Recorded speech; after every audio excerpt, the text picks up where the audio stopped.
سلام بچه ها، امیدوارم که روز خوب و پر انرژی رو شروع کرده باشین.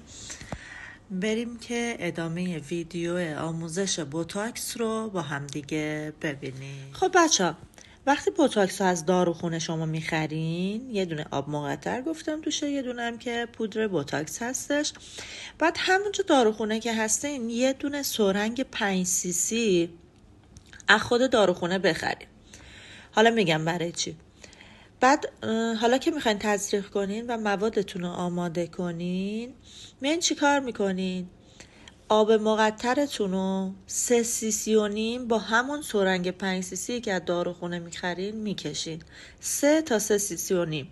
حالا دیگه بستگی به خودتون داره، اگه میخواین غلظتش پایین تر باشه خب 3 بکشین، اگه دوست دارین که نه رقیق تر باشه 3 و نیم، ولی من پیشنهاد میکنم که 3 و نیم بکشین. 3 و نیم آب مقطر میکشیم، به مواد بوتاکستون اضافه میکنیم، بعد اونو اینجوری دورانی هم میزنین. یه چند ثانیه، در حد 3-4 ثانیه موادتون رو هم میزنین. موادتون رو که آماده کردین و همش زدین، میایم چی کار میکنیم؟ سرنگ بیدیمون رو بر میداریم و اون سوزنی که مال سرنگ 5 سیسیمون بود تو خود بوتاکس نگرش میداریم. اون سوزن رو دیگه بیرون نمیاریم، میذاریم بمونه تو خود بوتاکس. فقط سرنگ 5 سیسی رو ازش جدا میکنیم و به جای سرنگ 5 سیسی سرنگ 1 سیسی بیدیمون رو به همون سر سوزن 5 سیسی که بلند هست وصل میکنیم.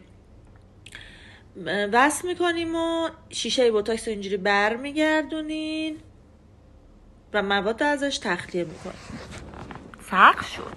الان که دارم این ویدیو رو برای شما میگیرم، من در حال حاضر بوتاکس ندارم تو خونه، یعنی تموم شده و مجبورم که فقط تئوری توضیح بدم و این خیلی بده که نمیتونم قشنگ منظورم رو برسونم.